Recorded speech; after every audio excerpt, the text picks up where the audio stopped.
can start.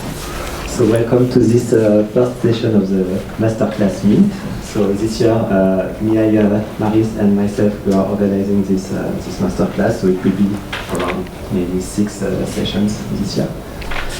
And okay, so we can start. And the first speaker of this first session is Grégory Faye, who is going to give an introduction about reaction and diffusion equations.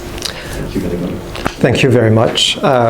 Thank you, everyone, for being either present here in the room or in Montpellier and Perpignan, if I understood very well. So, as the title says, today I would like to talk a little bit about reaction diffusion equations, and essentially my aim is to explain what the words essentially reaction and then diffusion means and what it does when they are combined all together. Okay, so essentially what I will be talking about, or the motivation, comes from some modeling arising in population dynamics and biology. But at many instances, I will try to say other type of application that could be thought while modeling through reaction diffusion equations. So the plan is to first start with the reaction part. Okay. So essentially, this boils down to the study of some, say, very simple ODE problems. And then I will mainly focus on the diffusion part alone. So it's roughly about the heat equation, if this is familiar for you. And then in the last part, I will combine the two and explain, say, intuitively what could be expected for such models when we combine these two different effects. Okay. So obviously, I guess that you can stop me if you have questions during the presentation, if something is not clear, okay? I don't know if it's going to be very easy for people in Perpignan or Montpellier, but at least in the room, I guess it could be done very easily. So for the first part, we'll be talking a little bit about population dynamics.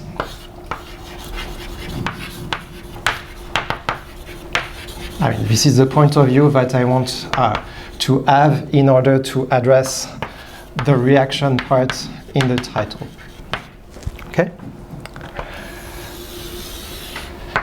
And I will start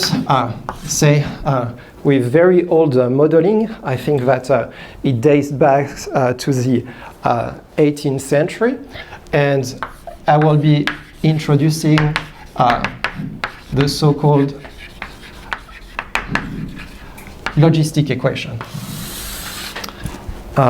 So here, throughout, I will always try to adopt somehow a continuous point of view, continuous in time.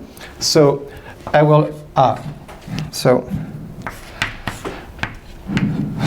start with n of t. So it's going to be a function of time. T is I will always stick to this notation. T is time for me, and n of t is going to be, say, a given population of individuals. Okay.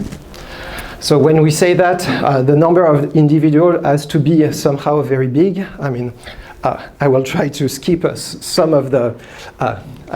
Let's say that we start with that.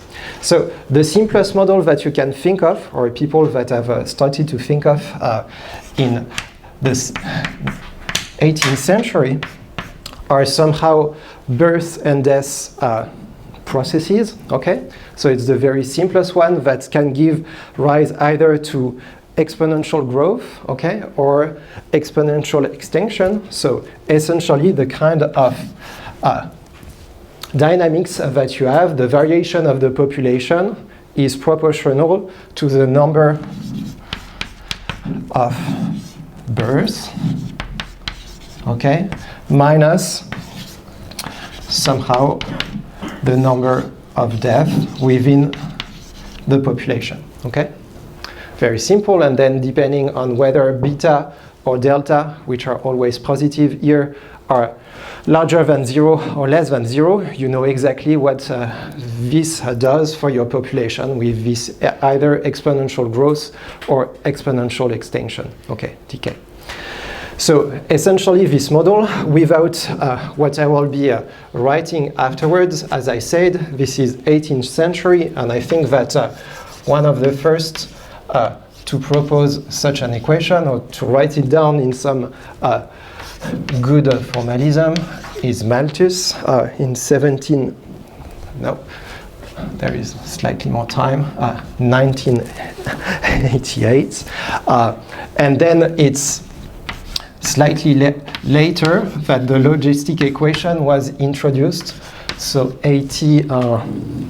38, okay, dates are not important, but essentially when you take a population, say the population that you consider is the number of bacteria in a petri dish, your petri dish would be just a finite domain, and so there is always a maximal size of the population that the environment can allow. So to take that into account, people have introduced a second, so this is just birth and death, and there is a second mechanism, so this is purely a linear mechanism, and there is a nonlinear mechanism, which is just competition among individuals. There are just finite amount of resources, and people just compete. And the simplest the simplest computation that you can think of is just two people competing for food, okay? So it should be somehow proportional to the square of the population of individual, okay? And so this equation is the logistic equation, okay? So this is competition.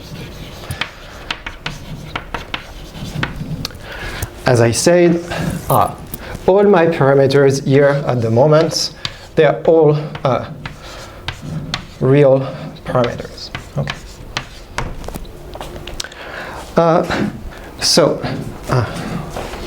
It's really elementary what we're saying at the moment, but what I want to do is to just have some further properties about this system, and I want to write it in a form that is just better for what we'll be following. So let's just introduce two important parameters.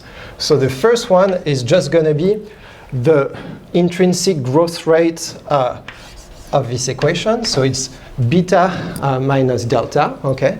So this is somehow the growth rate. And I will always assume that it's positive, okay? So without competition, the population can survive and actually should grow exponentially fast, okay?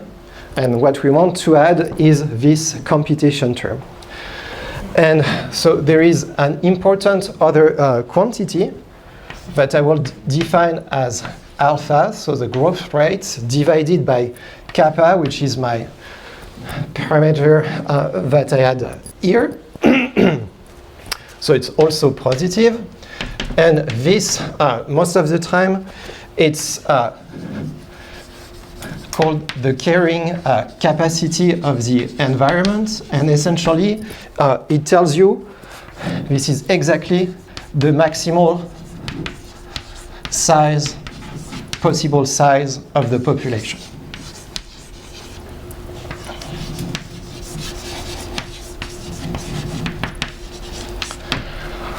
Okay. So here, what I'm doing is somehow a little bit, it's very formal, because if you think about it, this population of individual, this n of t, this should be a function that takes values into the integers, okay? You just count numbers, okay?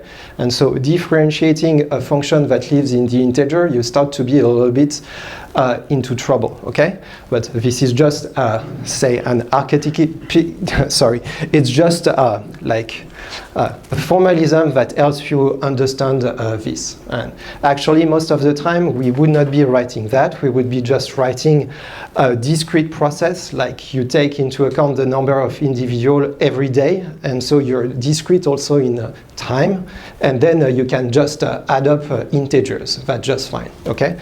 Somehow, what we're doing most of the time is that we're taking some kind of limit that the size of the population is already somehow large, or another way to say that, I don't know if it's exactly the same, but I don't want really to understand what is the size of the population. What I would prefer to try to understand would be a population density, okay? So most of the time what we do is that we rescale a little bit the previous equation. So essentially I will be rescaling the equation by this parameter gamma, which was the maximal possible size of the population. And so now I would think that this quantity is more or less a population density, okay? And should take values between 0 and 1, okay? And we eventually would be back to real numbers if the number of individuals would be large, okay? And with this new variable, then the equation that I had written before just simplifies and writes down like this. Okay. So I will be always looking at positive time, okay? I'm interested in the forward in time behavior of the population.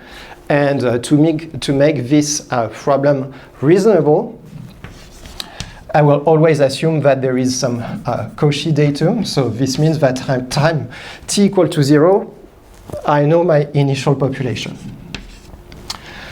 And as I said, the natural range for this value, since we are thinking about density, should be values between 0 and 1, okay? Which fraction you get initially, okay? But most of the time we're doing mathematics, and obviously we could still look at this equation with just u naught being just positive, and that's just fine, okay? But in terms of the modeling and what I've tried to explain, this is a good range for this problem, okay? So, why did I start with this specific example? It's just that because it's a separable ODE, and when U0 is positive, and even if it were negative, but you would need to take slightly more caution, you can explicitly solve this equation, obviously, and you have an explicit formula for it, okay? So what are the first some elementary properties that we retrieve from this for this equation? So some elementary properties.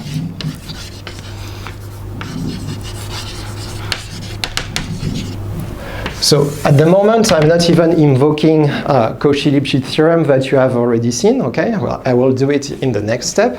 I just want to use here the fact that I have an explicit formula for the solution and just see what we should expect for it and if it makes sense. So here, let's assume, and at the moment I can do it whenever u naught is just positive, as I said. Then the solution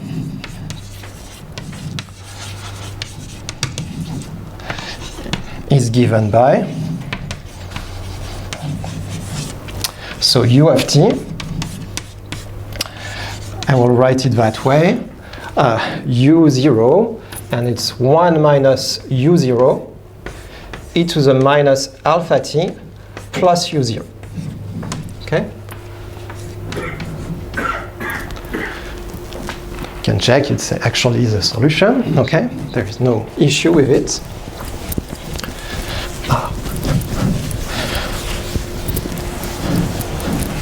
So just by looking at the solution, we know that, so when you, once again, if we would have invoked just Cauchy-Lipschitz, this would be already consequences, but I want to write them down, okay? So actually, just by separation of variable, you can integrate, okay? And then just check that this is actually a solution. So essentially, this gives you already existence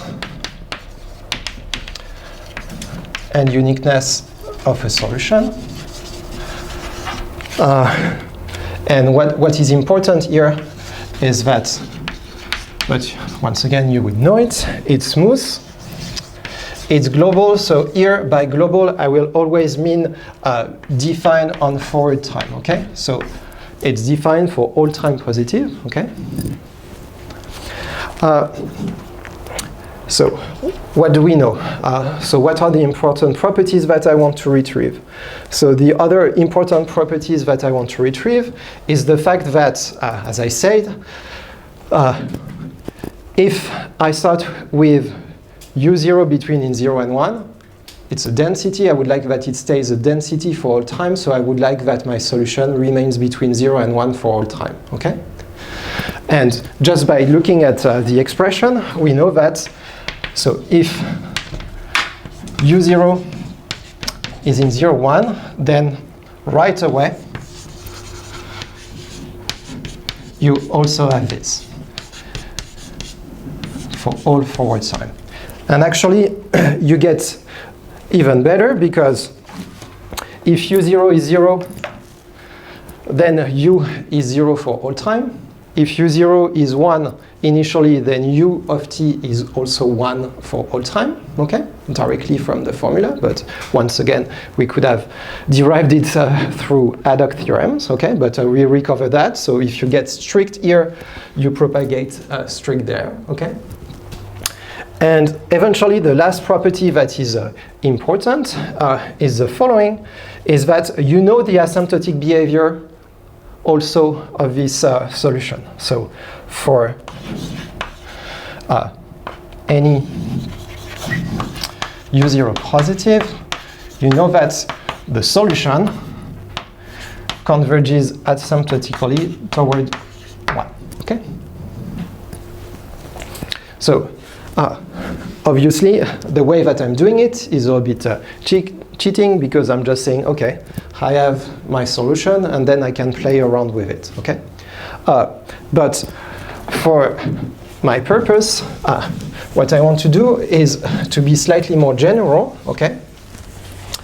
Because in practice, we're assuming slightly more general form for the competition term, for example. So let's go slightly beyond this explicit example, okay? And so more general, say, equations. And what I mean here, it's I want to introduce the so-called monostable case. So essentially, I want to introduce, say, a class. So we consider, so we introduce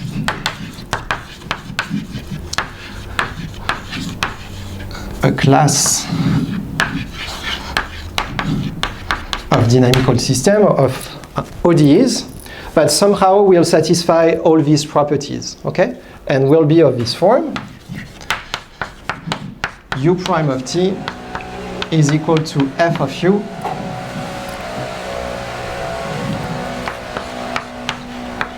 for t positive, and say, here I'm writing down the Cauchy problem, and there is some initial datum at t equal to 0, okay? But what is important here is the nonlinearity f. So what should be the assumption that we'll make at the end, that we will retrieve all the important information or all these properties that we add for this very specific example, okay? So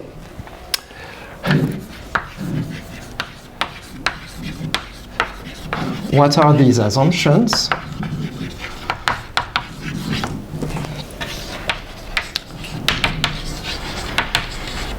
So, first assumption, Since the beginning, I'm talking about this population density, and I'm saying that we should have an equation or a model that tells you that if initially your initial condition is between 0 and 1, for all later time, the solution of your problem should also remain between 0 and 1, because this should still be a density, okay? So this tells you somehow that your nonlinearity, I mean, if you take an autonomous ODE, should have as fixed point, okay, 0 and 1, okay? So you have to encode it somehow into your problem, okay?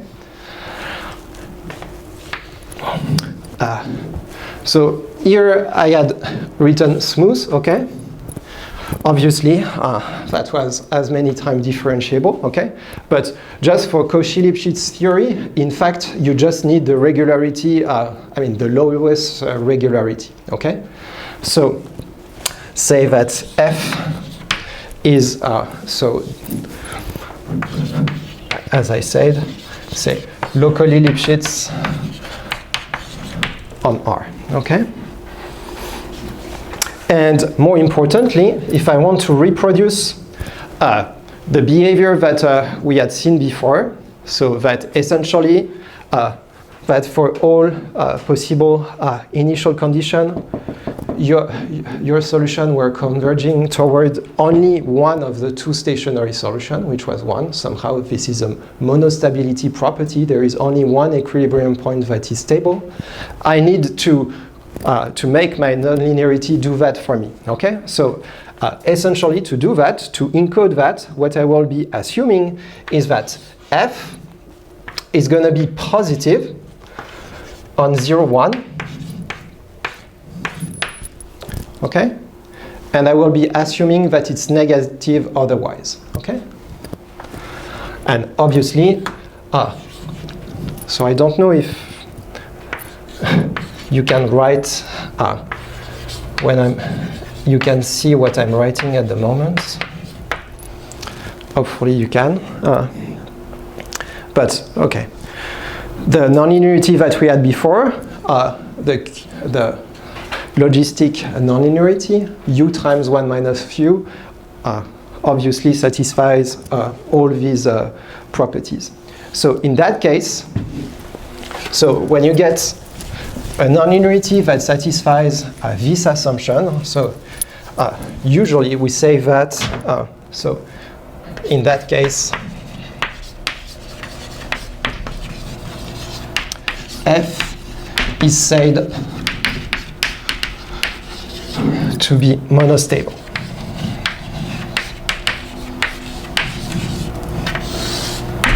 Okay. So,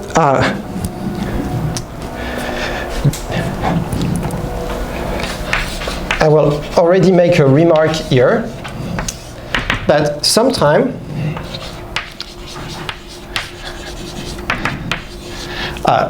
we ask for slightly more, okay? And actually the property that I'm going to be writing was a property that was satisfied by the previous example, u times 1 minus u.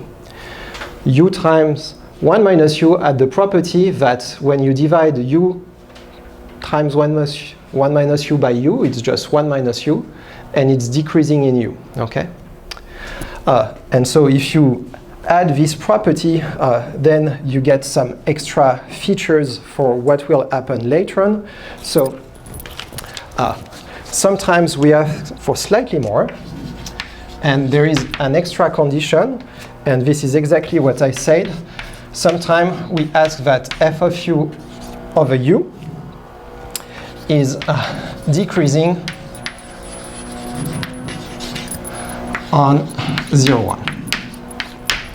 Once again, that was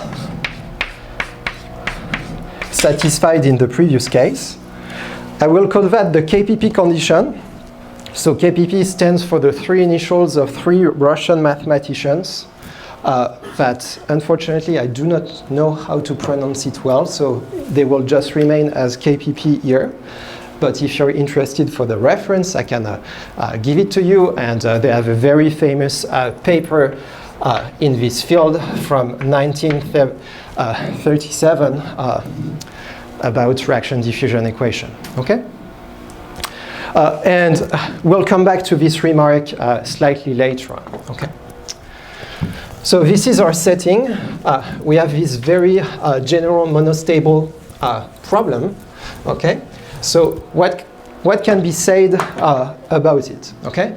So very simply, we can just invoke Cauchy-Lipschitz theorem. Finally.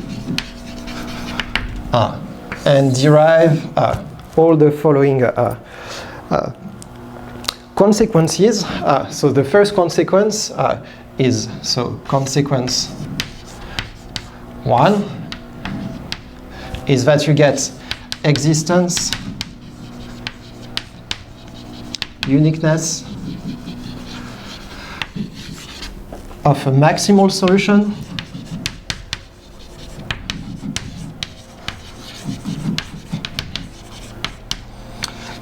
to the Cauchy problem that I had written before. And I will write the time interval as that way, okay, with 2 times t lower star and t upper star, okay, which are positive real numbers. And at the moment, we'll be showing that they're actually, in some cases plus infinity, but it should come next. Okay, so we have a good notion of a solution in that case. But I want to insist on other type of properties. So, say, there are many consequences. So this was the first one. So the first one, obviously, since f of 0 is equal to f of 1 is equal to 0, you get 2 special solutions for free, okay, stationary solution. So so if u0 is equal to 0, then u0 is the solution defined on R, okay, so for all time. The same thing holds true if you have 1, so the solution is 1 for all time. So with that, what you readily know from this is that if for a solution, for another solution,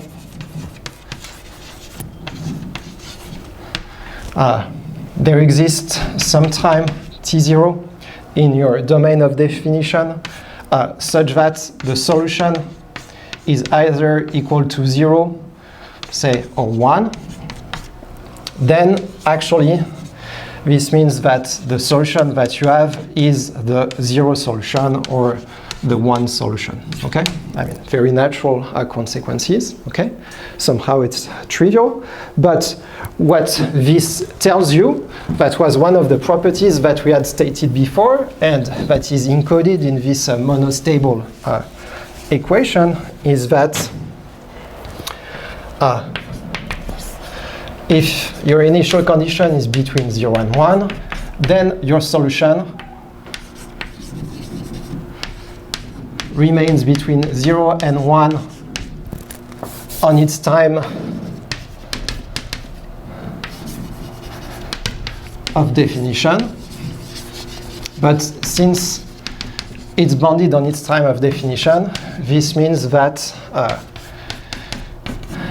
since we're interested only in the forward in time problem, this means that you're globally defined in forward time, okay?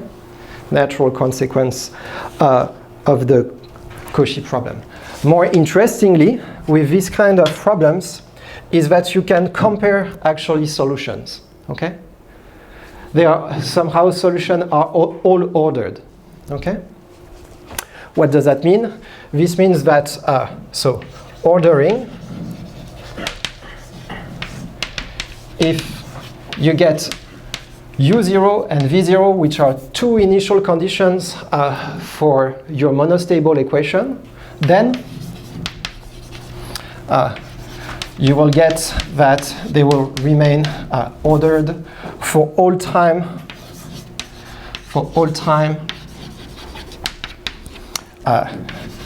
in the intersection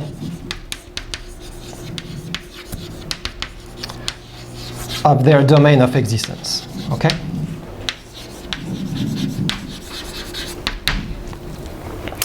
And we even have a notion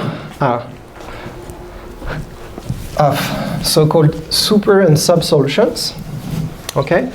So these are almost solutions somehow, but somehow they solve the problem, but with an inequality in it. Okay? And they are very important somehow tools. So what kind of results you have is that the type of result that you could get is that if u, so a function of t, so if u satisfies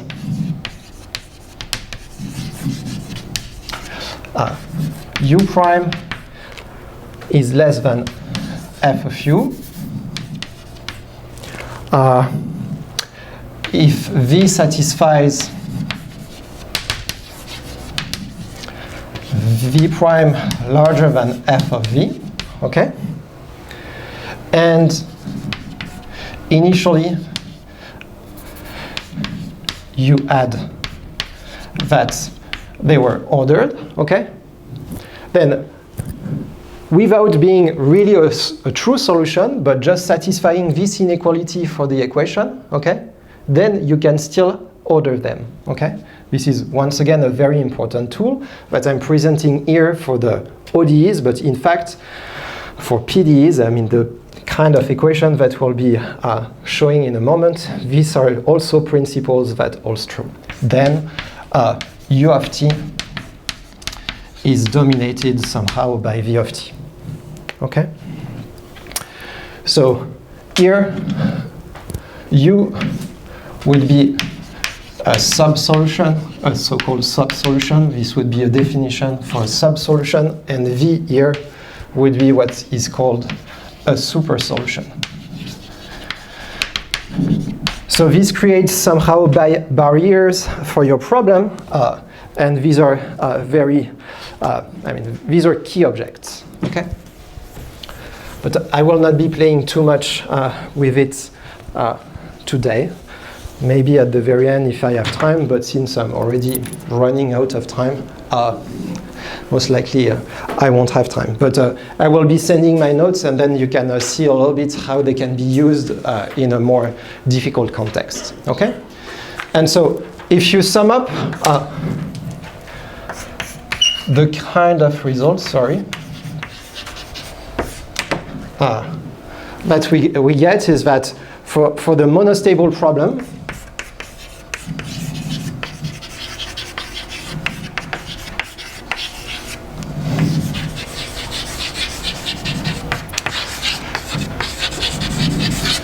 for any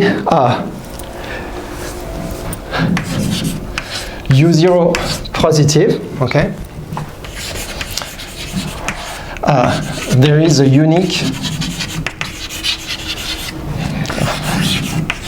global solution. So once again, global, I mean, I always think forward time, global solution. U such that actually U of t goes to 1 as t goes to plus infinity, okay? The last part, I mean, so this last property, okay, is very easy to deduce, say, from this one, okay? So if, say, your initial condition is here, you know that your solution remains between 0 and 1 for all time, okay? And you know that its interval of definition is, say, R plus, okay? All possible forward time. Then you go back to your equation, so you know also that U prime is equal to f of u, but you know that f of u that was positive because of our assumption, okay? Since u remains between 0 and 1, then this means that u is actually an increasing, a smooth increasing function. It's bounded, so you get the result. There is only two possible fixed points for the problem, 0 and 1. It has to be 1. And you can exactly do the same thing in the other way around when u0 is larger than 1, okay? Perfect. Because in that case, since u0 is larger than 1 and f of u would be decreasing, you would get naturally that the solution is bounded and then globally defined, and then you can exactly do the same thing as I've just said, okay? So in fact, we have recovered for this very general class of nonlinearity exactly the same properties as for the logistic equation. So for sure, these are not the only reasonable choices when you do some kind of modeling and with population dynamics. There are other types of nonlinearities, but I will be somehow very brief. I just want to mention that monostable is not the end of the story, and you can introduce so-called alley effects and bistable equation.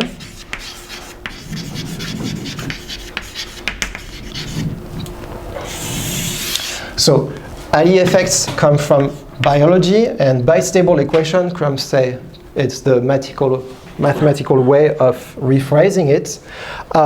But somehow the starting point would be that when you consider a population of individuals, say living organism or whatsoever, in the nonlinearity we have only incorporated competition. This is what I've said, it's natural, you have to compete for your habitats.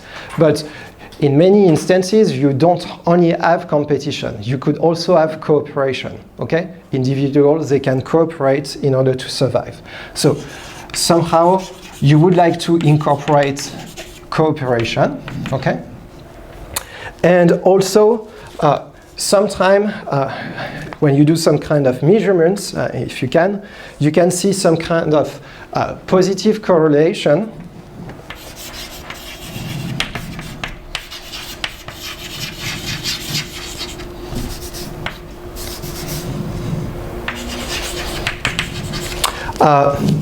between the size of the population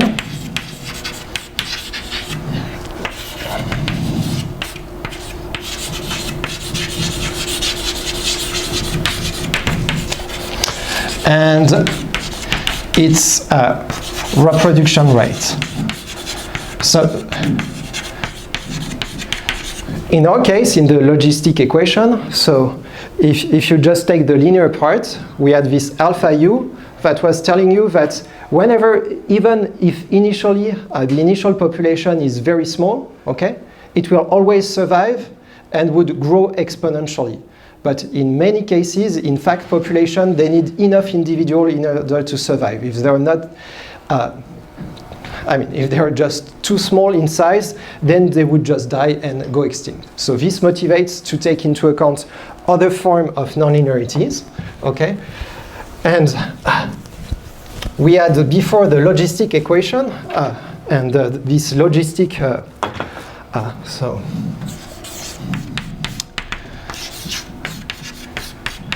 we had this alpha u 1 minus u. And in order to take into account these two properties, what people have done is to introduce an extra factor here with a in between 0 and 1.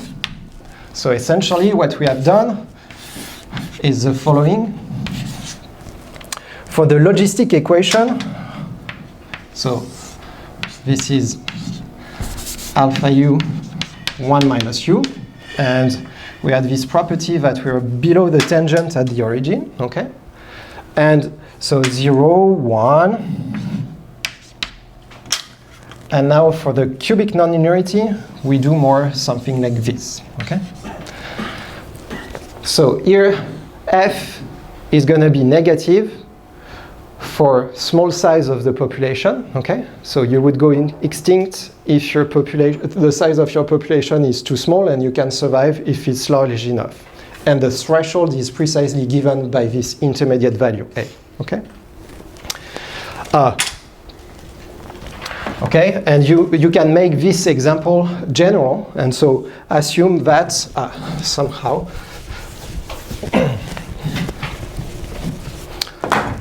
so bistable non-linearity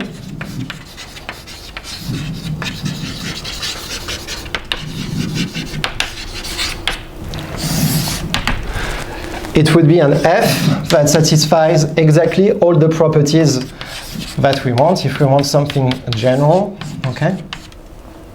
Equal to 0 for some A in between 0 and 1, say smooth. And F is, I'm only talking about its restriction to 0, 1, so it's positive on A1 and it's negative on 0A. So if you have such properties, then you're bistable, okay? And you can prove a very analog result of the theorem that we had before. The key difference is that now you have somehow a dichotomy. So analog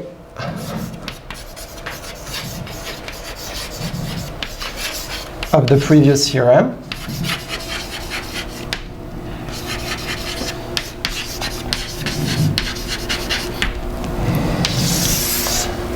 So you take u prime is equal to f of u, f bistable,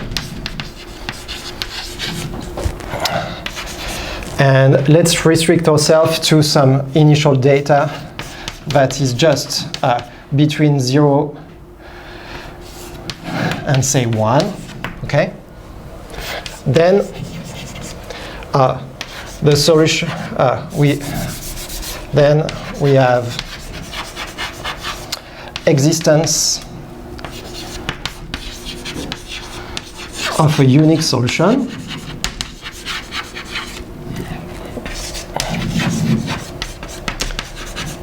which is global, okay, once again defined on R plus, and satisfies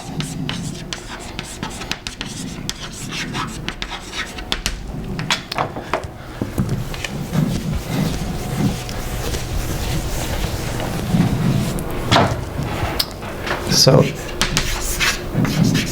if u0 in between 0 and A, then u of t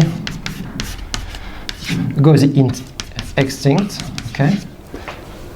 And if u0 is large enough, if you have enough mass at the beginning, then you can survive and you converge to 1. So this is this bistable behavior. You have two stable equilibrium points, 0 and 1, and they're somehow competing, and the basin of extraction is given precisely by the value of A, okay? The larger A, the larger the set for the initial condition for which you will go extinct, okay? Okay, so I will just stop here. You have enough properties about such autonomous ODEs, and what I want to talk now is about diffusion, so the second part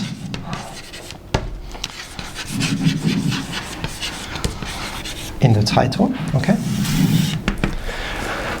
So the key point now is to say that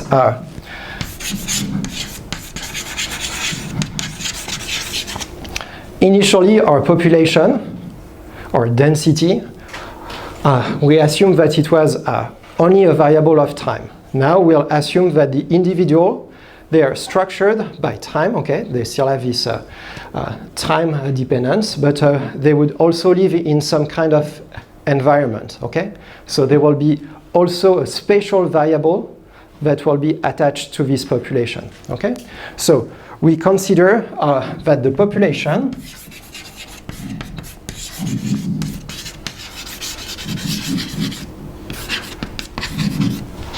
So it's structured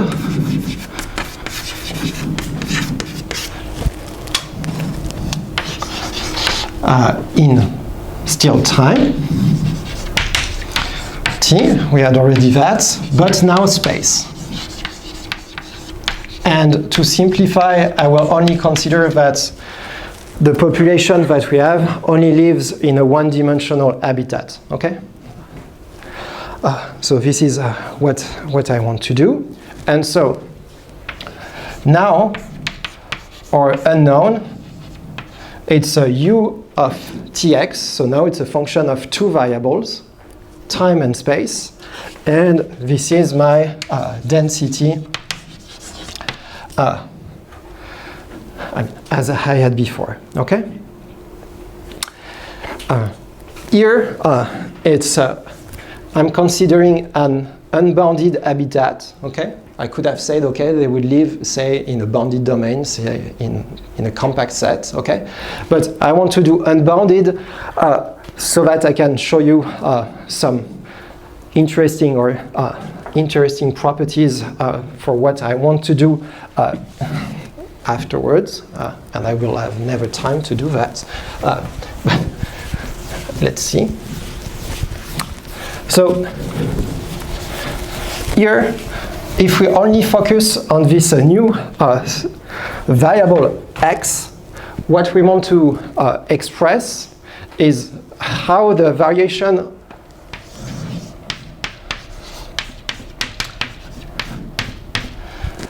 so in essence, we want to understand or model how populations, how individual, they can move in their habitat, okay? And the equation that I will be writing down now just traduces the fact that somehow they can move in their habitats totally at random without any bias, okay? So when you have that in mind, I mean, and if you do some probability, which I'm not doing here, essentially this is encoded by the fact that the time derivative, so the variation in time of your population, is proportional to the second variation in space here of your density, okay? So somehow this encodes random dispersal, okay? So maybe you have already seen this equation before, or maybe it's the first time that you see such an equation. So it's what we call PDE. So this is a partial differential equation.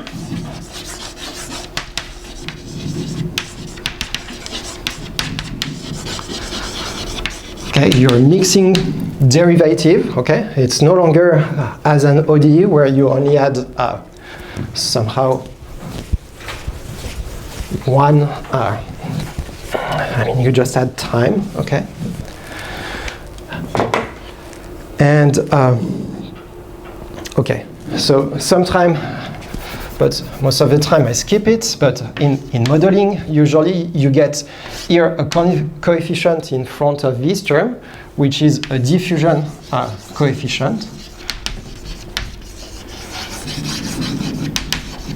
which somehow measures how fast the population can spread in its habitat, okay? And it's a positive coefficient. This equation is set for all positive time, and as I said, I want it to be in R. Okay, so so this equation sometimes, so it's called a diffusion equation, or maybe you can see it, maybe you have already seen it as the heat equation, because this would be an equation that you can also derive, say, in physics to describe the evolution of the temperature, say, in a room or along a stick, okay? Well, it's a famous equation. So I want to say some few words about this equation. Okay. So the first thing maybe that I want to do is just to look for a very special solution for this equation. And then in a second time, I want to briefly talk about what should be a Cauchy problem in the sense that we have seen before with an initial condition and which kind of properties one should expect, okay? Let's say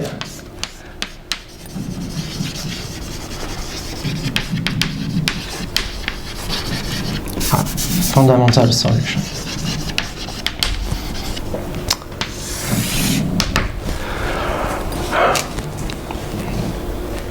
So the starting point, or how I want to present it, but maybe I should ask Julien, how many time do I have? It's 1 hour? Yeah. So 5 remaining? Started slightly late. Okay, but okay. 10 minutes, okay. So how you will do what I will be present is to start with 2 remarks, is that if u of tx is a solution,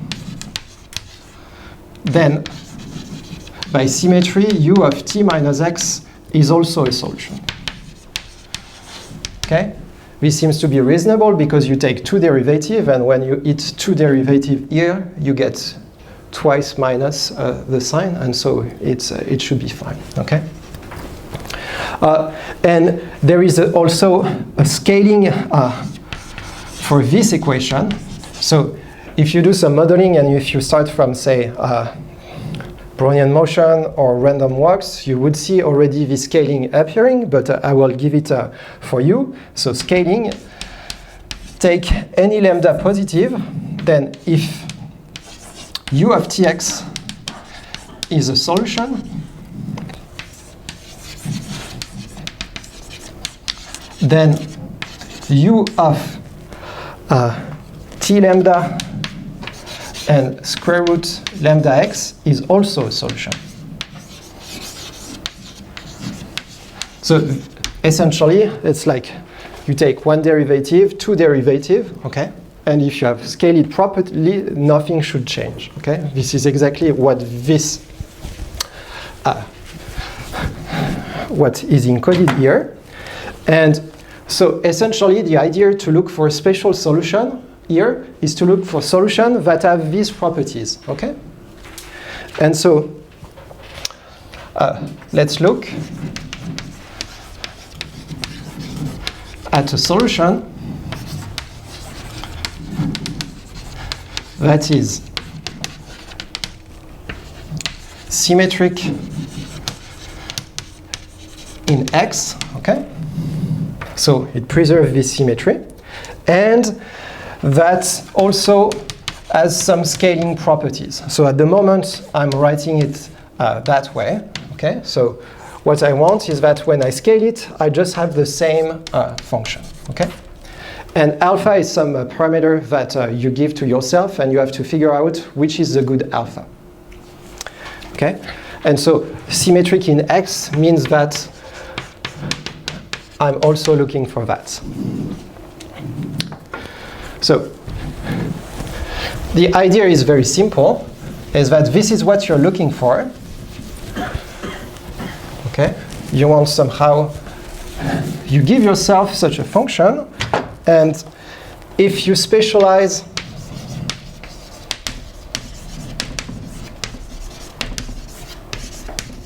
to lambda is equal to 1 over t, okay?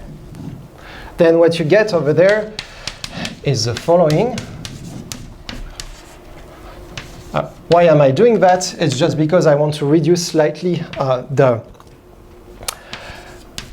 difficulty of the problem. And so when I do that, I just realize that, in fact, the function that I'm looking only depends of x over square root t, okay? Up to a multiplicative constant. So what I will be saying is that this part, I want to call it v now. And we remember that we're looking for a v that is symmetric. Okay? Well, it's very simple. You solve the partial differential equation that I had given earlier.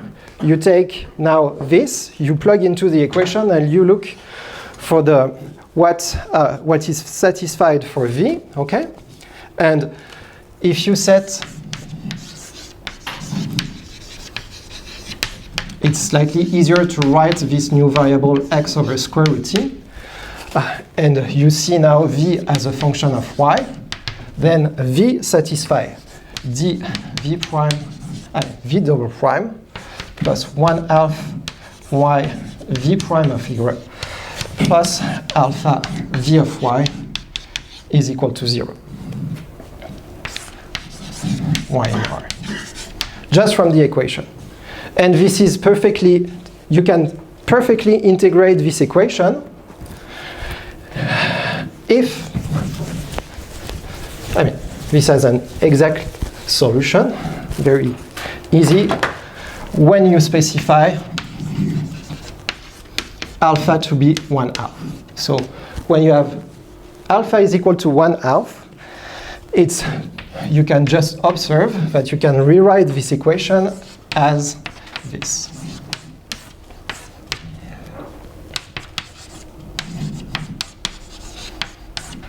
Okay, I'm writing that way so that it's clear that I can integrate it up to a constant, but this constant I can determine it because I know that v prime of 0 is 0. Okay.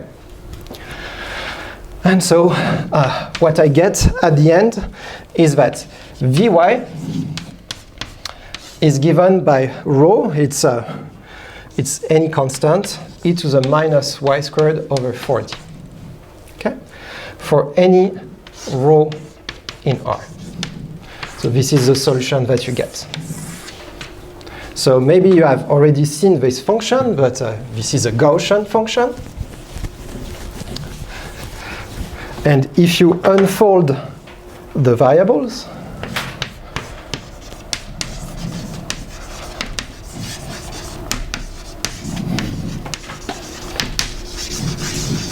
you get that the solution that we started with, okay, that was 1 over square root t, because we have alpha v of x equal to square root t. Then this tells you that this is the kind of solution that we have found.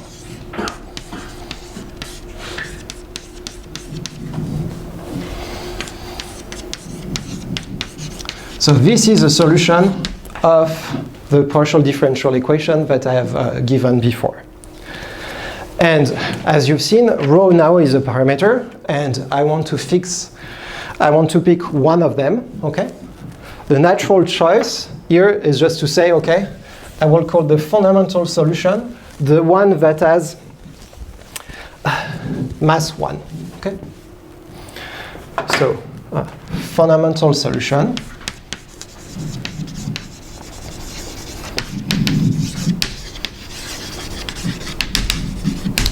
This is, so I call it G for Gaussian, okay? And it's the one where I've picked the correct row.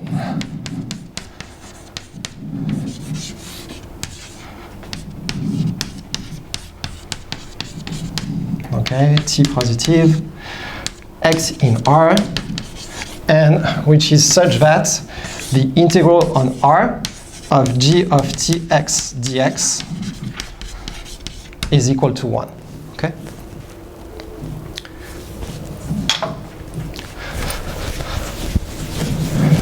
This only uses the fact that the integral of e to the minus x squared over r is square root of pi. Okay. So, so this is a Gaussian function, okay?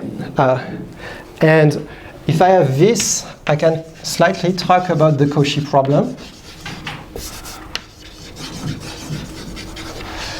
And so the Cauchy problem now is somehow the equivalent of the Cauchy problem that we had seen for ODEs, but for this equation that now is structured with a new variable, okay?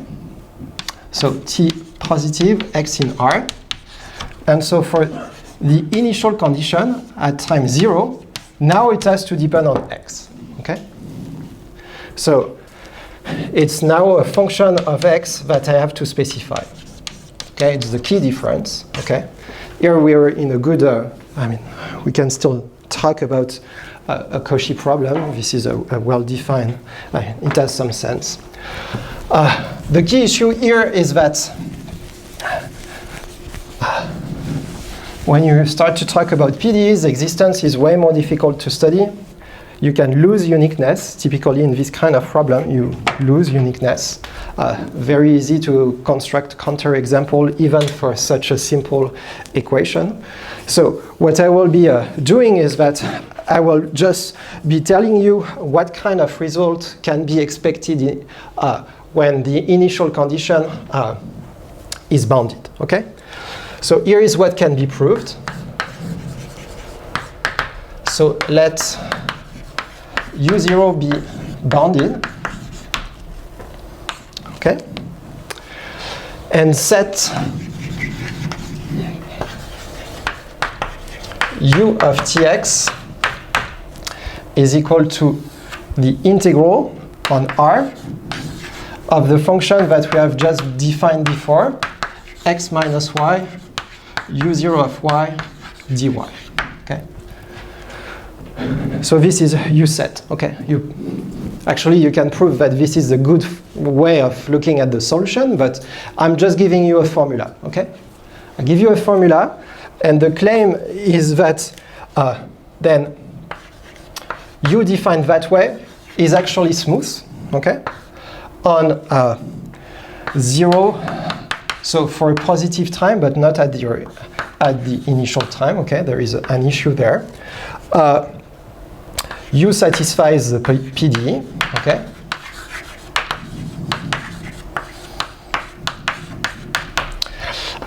What do I want to say? If you assume slightly more, so here it's just bounded, but if you say that your initial datum is continuous, then locally you can recover that U of Tx0 converges to U0 of x0 when t goes to 0 plus, okay? Which is, I mean, sometimes it's a nice property to be sure that in small time you remain close to your initial condition. Another very interesting property is that if you assume that it's also L1, so it's integrable, okay? Then you have mass preservation for all time.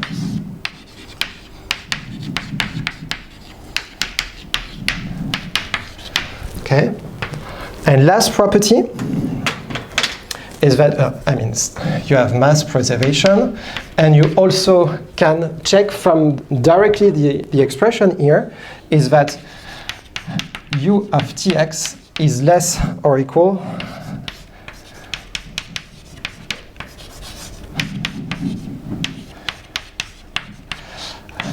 so you just use the formula for G, okay, the fact that it's L1 and that G is bounded to get that. So essentially what it tells you is that when your initial condition is bounded in L1, okay, the solution, this solution will just spread out everywhere, okay? There is another a very important property, which is that if U0 is non-negative, then the U of Tx that we have constructed is strictly positive for all time. And as I said, you see this theorem is not very satisfactory because I just say, okay, you have an initial condition, you set a function, a potential solution, and it's indeed a solution. But there is no claim about possible uniqueness. And if you're interested in, I can give you a celebrated counter example where essentially if you start with the 0 initial condition and you don't assume any kind of behavior for the solution, then you can construct 2 solutions of the problem, okay? Okay. So I can Maybe I just have 1 minute. So the idea was to have these two parts, okay?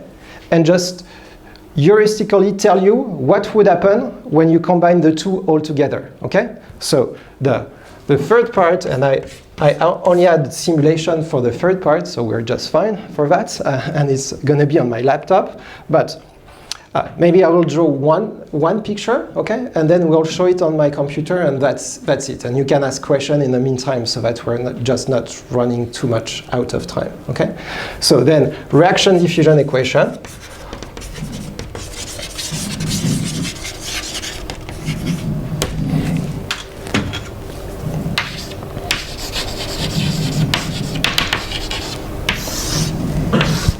Is just the combination of the two that we have seen, okay? So it's looking at equations that can be written, the diffusion part plus the reaction part, okay?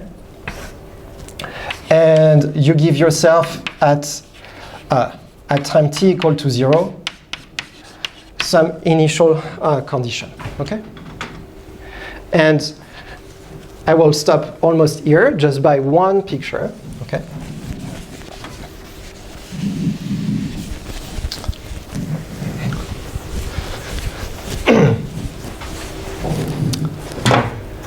So, my picture is going to be the following one, okay? I will just draw.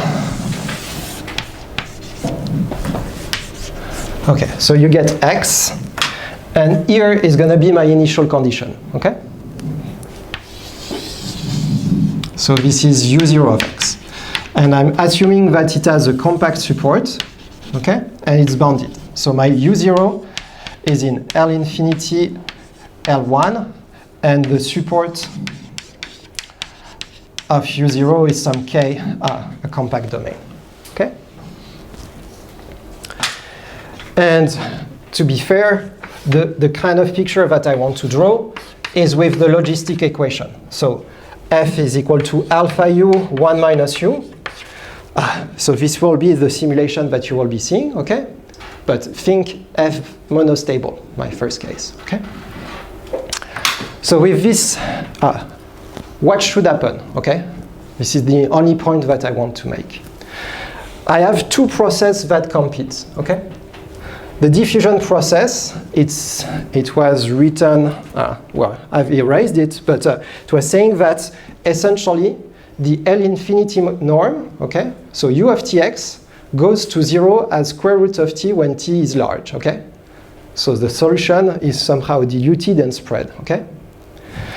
This is the one key point of the diffusion part, and the diffusion part also tells you that as soon as you turn off, your solution becomes also positive, okay? So infinite spread of the support of your solution. What does the ODE for you? The ODE tells you that you're monostable, okay?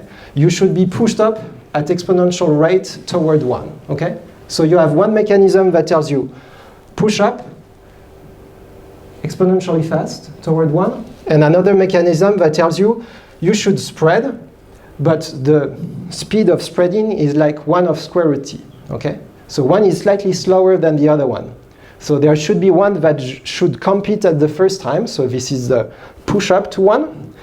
And then at some time, once you're close to 1, this should be somehow the spreading that helps you to continue and propagate, okay? So this is kind of the heuristic. You're pushed up by the ODE. Okay, so if you were just running the ODE, everything would be pushed up. So this is one. But then now, if you do the PD, I mean the diffusion equation, you're spread out. But say now, say I switch time. So one time I do the ODE, the other time I do the PD. The other time I do the ODE, the other time I do the PD. In numerics, this is how you would solve it, for example. Split it in the scheme. And so you're pushed up, spread, pushed up, spread. Can you survive? Okay, this is the question. So what do you think? Would you be able to survive? Yes or no?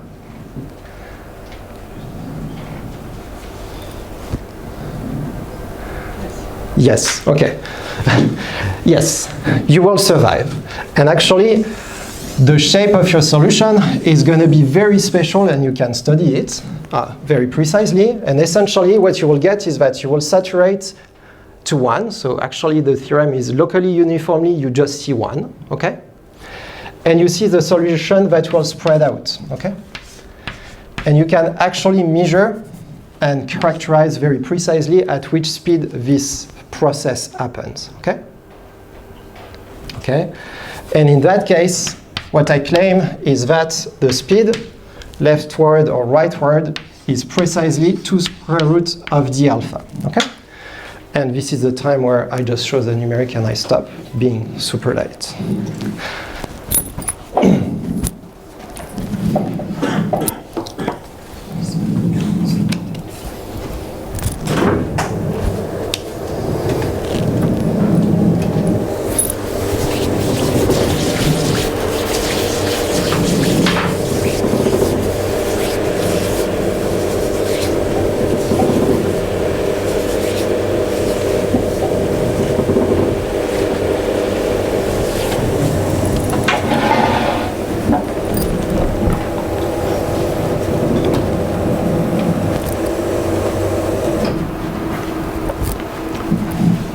Perfect.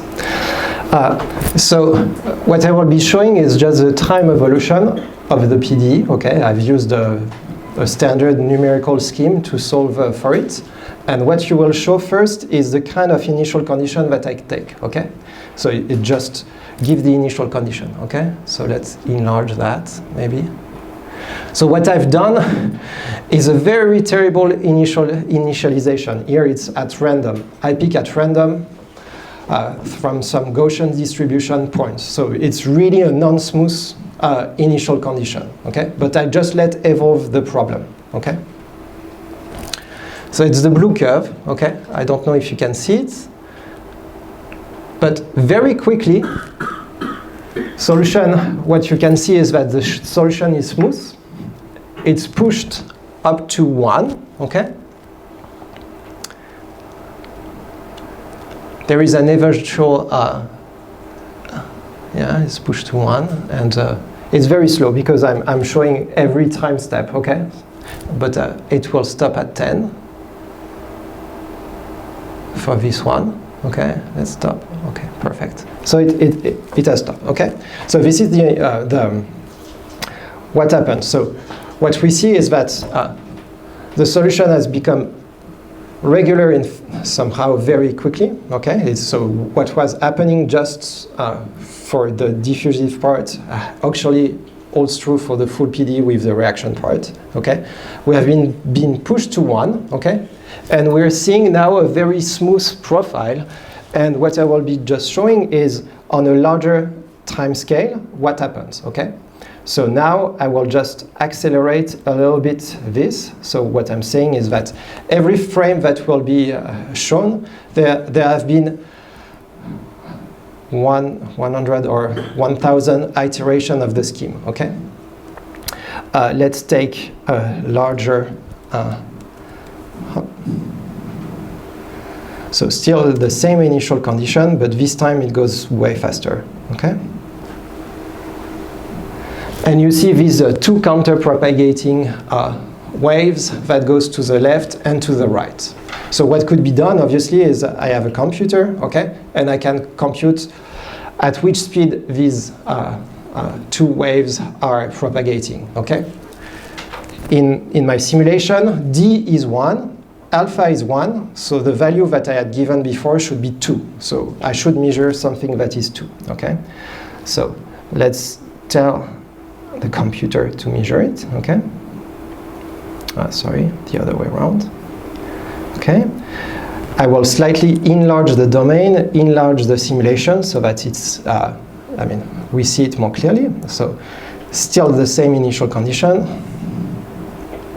We're seeing exactly the same phenomenon, and each time I take at random an initial condition, okay? So it seems to be quite robust, what we're seeing. It does not depend on the initial condition somehow. And actually the result holds true for all compactly supported initial condition, okay? And now what I will be showing is a graph where essentially xm of t is just, I take the value 0.1 or 1/2, and I'm just following at which time the solution reaches this value, okay?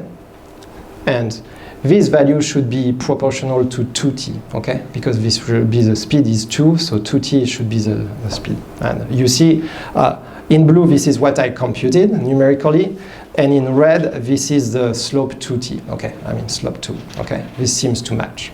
And actually, what we're showing could be proved precisely, okay? And I will stop here, and I'm very sorry for being that late, okay? Thank you, Grégory.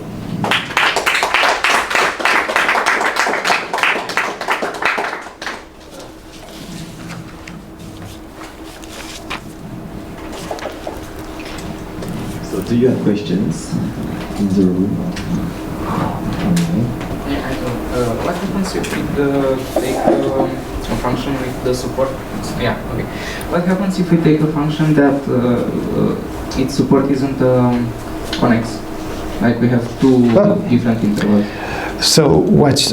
Okay, so so if you have, for example, two different intervals, what will happen is like at the beginning. So say that they are really separated. So the OD will take the lead. They will be pushed up, okay, and there would be two interfaces that will merge, okay, and the two outward that will merge. So at the end, if you wait large enough, you will be exactly back into the situation that we have seen, and there will be only two interfaces outward, okay.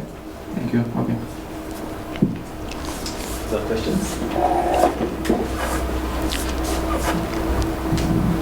So okay, I have myself question. So your question was very good, but there is another good question about the initial condition. So here you played with the support of the initial condition. I mean, does it matter that you can split the mass infinitely many masses, and what happens? So essentially the same.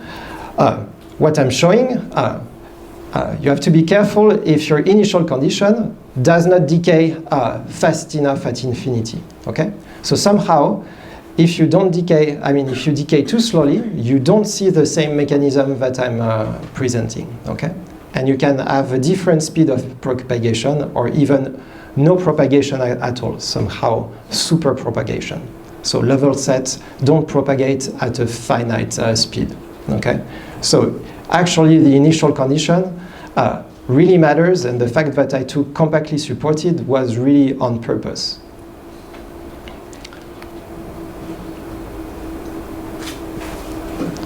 Yes. Yeah. Questions?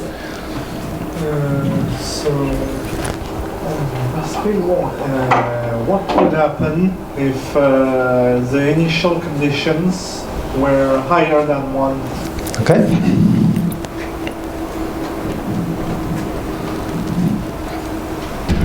Good question. Let's do 2. Someone has an answer?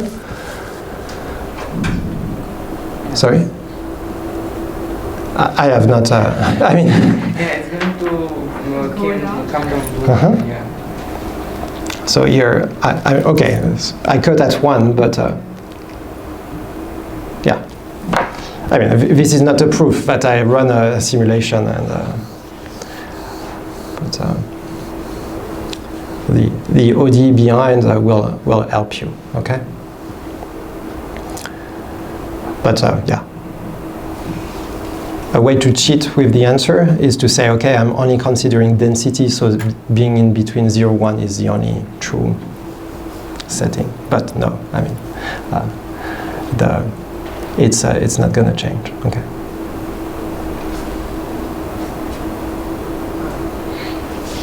Another question?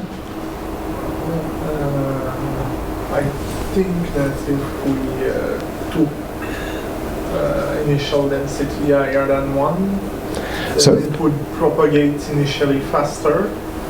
Oh. Okay, so really, okay. So the propagation mechanism is something that somehow will not be in the transient part, okay? So what I call transient is like the first time, the first step of the dynamics where essentially you saturate to 1, and then there is this later process that is 1 that will invade 0. And for this one, this is on a slightly different time scale. But you still, your question was still correct in the sense that you always have to be very careful about if, for example, you have not chosen very wisely your nonlinearity. Maybe being larger than 1, you could blow up in finite time. Okay, you could just explode just because it's like you need some structure in order for you to just be sure that nothing horrible will happen. Okay.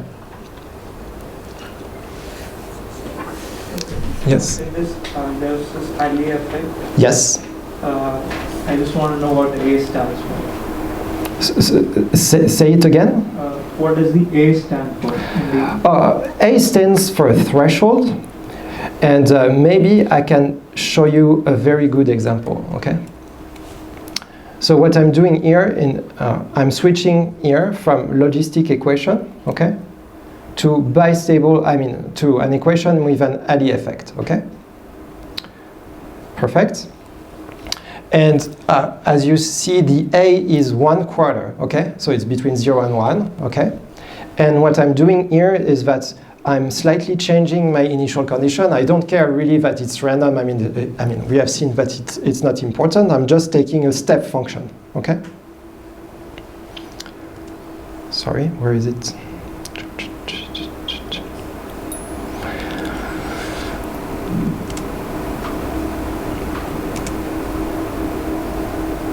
Okay. So this is the initial condition. So you see here, you should already guess what should be the behavior of such an initial condition. So what do you think? Do you know the fate of this initial condition? The threshold is at 1/4, and the maximal value of this initial condition is 0.1. It should go to 0. It should go to 0, okay? And it goes to 0. Okay. Perfect. So I did not. My initial condition was not good enough. Okay. So there is a threshold. So essentially, this threshold tells you that you need somehow enough mass. Okay. Initially, to be able to survive. Okay. So this is just a proxy for it. Okay. So obviously, I cannot compute any spreading speed. So I will just comment the last part of my code that was computing spreading speed, okay? And okay, so what should we do? We should take an initial condition that has more mass, okay? So at least its maximal value has to be larger than this threshold, okay? Let's go it really right away. Let's take it 1, okay? So we are already at its maximal value, okay? So, okay, this is 1. So what should happen? Sorry? Sorry? Go to 1. Yeah, so my question, okay, so by what should it happen? My question is, does it survive in the sense that it spreads, or does it die out, and should it just collapse and go to 0? It will survive and spread because the threshold is low enough. And the answer is no. It actually depends. In the sense that here I took an initial condition that had enough mass, but it does not mean that it was larger than my threshold. But I will show you another initial condition that does not allow the population to survive. Okay. So okay, it has stopped, and here it would survive, it would spread, and you would be able to compute the spreading speed. But I'm just changing the initial condition, and I will take its support that is. I had a support that was of length 20. I will reduce it by 10. Okay, I divide by 10. Okay, so now it's really concentrated. Okay, and if I go, nothing happened. You collide. So in fact, for this problem, your initial condition has to be, its maximal value has to be larger than the threshold, but somehow initial mass has also to be larger than a given threshold, okay? And characterizing this threshold is actually an open problem at the moment. No one has an exact formula for it. We know that it exists, but getting the, say, okay, the problem is very simple when you think about it. I have a cubic nonlinearity, okay? Does not seem so hard to get a value for it, but actually it's an open problem. So if you take a one parameter family, so say here the parameter is just the length of my support, okay? So being with 0 support to being infinite support, there is exactly one value below which all solution will die, and above which they will all survive. So yeah, your question was very interesting and important, and we get slightly a flavor of what this threshold does for you. But in this problem, there are two thresholds. There is this A, okay? But there is another threshold, hidden. Yeah. So I feel very sorry that maybe I should stop the very important discussion now. But so there will be a coffee break after the second talk, so you can continue the discussion. Yeah, and for sure I will send my notes so that you can have actually the end of what I had prepared. Okay. Okay, so thank you very much again, Grégory.